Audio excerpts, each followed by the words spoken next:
Well, at least it's early this time. It's a Black Clover chapter 51. And why do we have to be thrown into that kind of despair when everything looks so much hopeful? I mean, what is going on here? Everything is just getting weirder.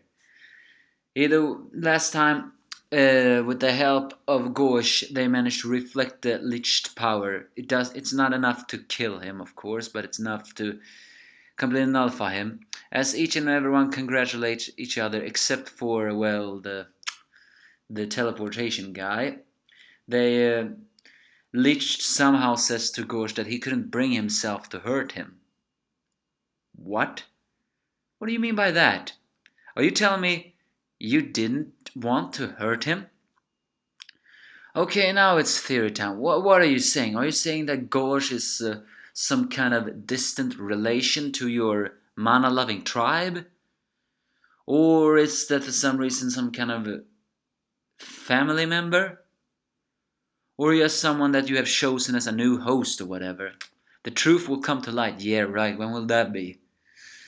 But it's during this time that that three-person comes to Lich's side, who is apparently to him even stronger than him, and are on the captain's level. You gotta be kidding me. What kind of despair is this? Thrown into super powerful guy, and you're telling me that the leader, damn it, is not even the strongest? Okay, well, there goes my theory of Ritas being gonna be the main antagonist, because if these three are the strongest, then there's no way Ritas will have the power to kill Licht and take his corpse. So I'll say that theory is out of it. But apparently these three are special kind of people. They are his third eye, and they are, well, they're weird.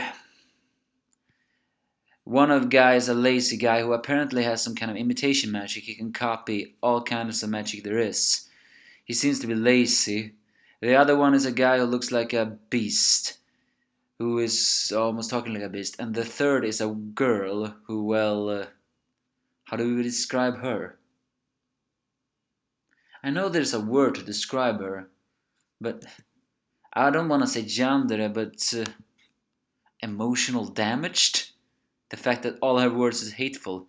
I'm even beginning to suspect, are these three even human? I mean, they have weird names.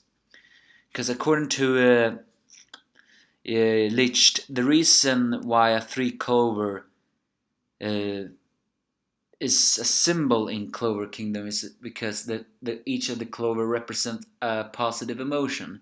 Faith, hope, and love. But apparently to Licht, these three that are the opposite of that clover.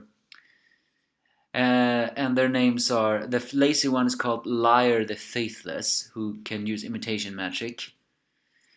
The second one is called Vet the Hopeless, the Beast, who is powerful enough to snap Yami's katana in two, even with his ki, which is not so good. Because, well, and he seems to like hopeless feelings. It's pretty funny though that Yami's, you cocksucker, this was a special sword made and it cost a fortune. And the third is a girl who has one of the four elements avatars at her disposal. Fana the Hateful. Given to the fact that all her dialogue is hateful, then I guess that's to be expected. Apparently, the first was the wind avatar Sithilith. Apparently, to Fana the Hateful has the salamander, the fire. Because seeing that how she breathes fire, that spirit magic, I guess it is the salamander represents the fire animal. And so Yami tries to fight, but seeing that he has to cover above everybody else, it's pretty impossible. And Yami, well, being Yami, is saying, I will surpass my own limits. And so they attack Yami, but then Yami gets reinforcements out of the three other captains from Clover Kingdom, And well, it's also confirmed that Noelce, that silver captain guy, not only is he an arrogant jackass and someone who looks down on commoners, he's a racist too. And why do I say that? Well, the first words he say from Jami is that once Jami says, I guess there was a break in my hidden power, you fools, I jump in. So are you gonna pray me for this? Nuezea just says, I can't believe you say that nonsense while I look like that. One of these days I'm going to hang you. So keep yourself nice and clean for that day, foreigner. The fact that he says foreigner almost makes me sound that maybe he is racist too. But yeah, it's Nuezea and that feminist captain who is doing reinforcements, and one captain I don't think we saw last time. A commenter said that guy looks a lot like Orochimaru. It's not actually confirmed what kind of magic he has too. It looks like fire magic, but the way he creates blades that almost looks like fins makes me wonder if is that the purple orca captain? But it seems that guy is the one who is a little bit more bloodthirsty. So they have now appeared. And what's gonna happen now?